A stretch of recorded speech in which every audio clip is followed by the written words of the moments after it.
Yo, when I made my review for today, November 3rd, 2020. SPY today, nice gap up and a huge rally.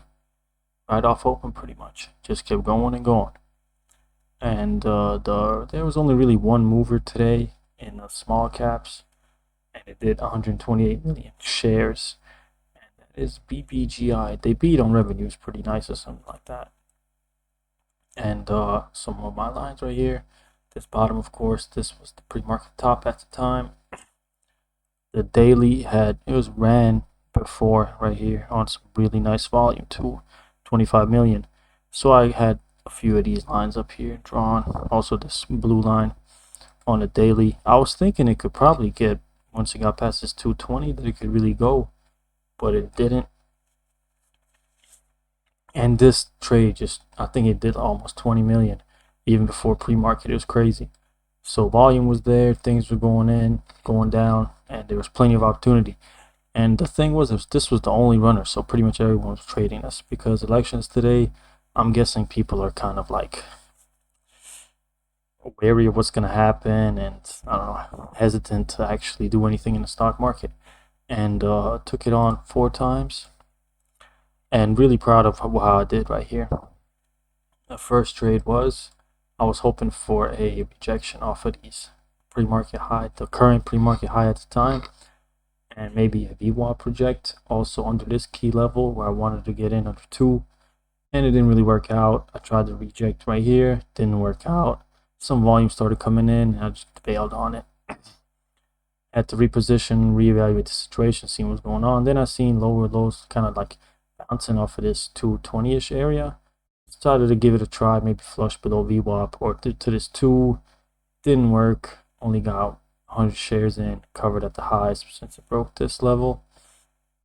Also wanted to go in with a clear head, seeing what was going on, and it was just turning volume, wasn't really going nowhere fast. So below this key area again, this 220, I tried it again, and I was going to use this higher day as my stop, and then I seen this happening.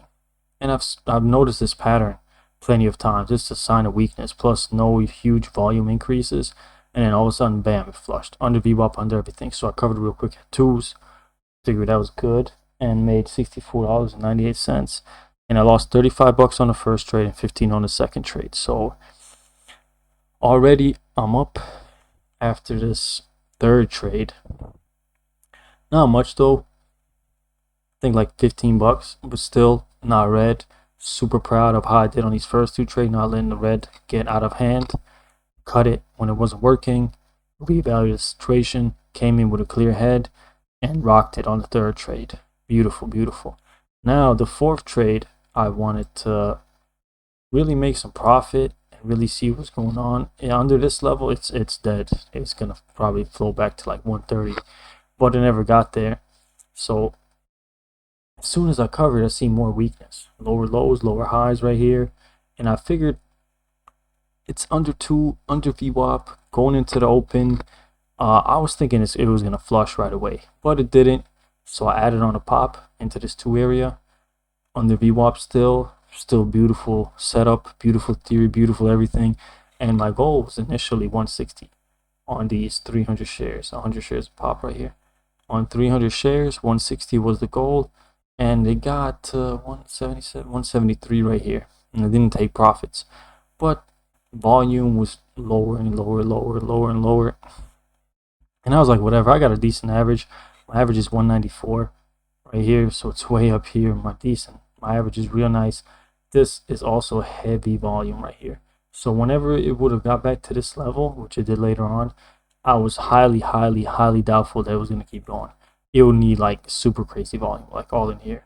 So I'm thinking anybody who was in here and now he's down, he's probably going to cover, or he's probably going to get out right here for break even, or at least a little bit lower.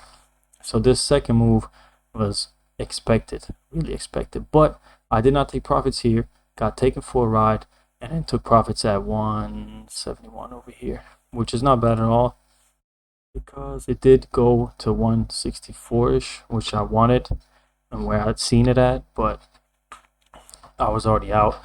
Also, I was on my phone right here, and and I wanted to just take some profits and made $69 on the second trade.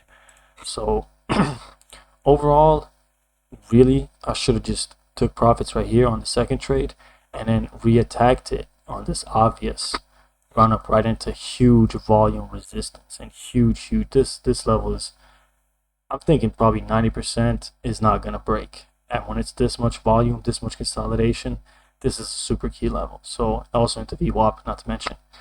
And this flush was just so obvious. But I played it in one play what I should have did in two plays. Should have got out right here somewhere, re-attacked it, and got out right here again. It would have probably doubled my profits, but it's all good. At least it wasn't a red day.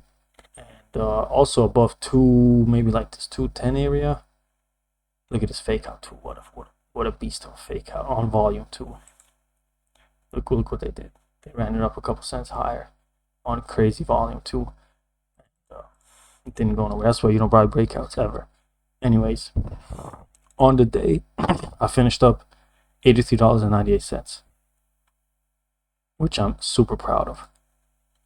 All in all, I'm really learning how to take small losses and then make bigger gains later on. I really like this theory of this concept of me, not theory, but concept of me taking smaller losses, clearing my head, reevaluating everything, and then attacking it a third, a fourth, or fifth time. Instead of being in a trade, I'm getting ran over now. I'm winning minus a lot. I'm adding to a loser. It's just not the right frame of mind for me. This is a way better strategy. This is a way better overall strategy for me, and it's working out fine. P&L's showing it. So until next time, peace.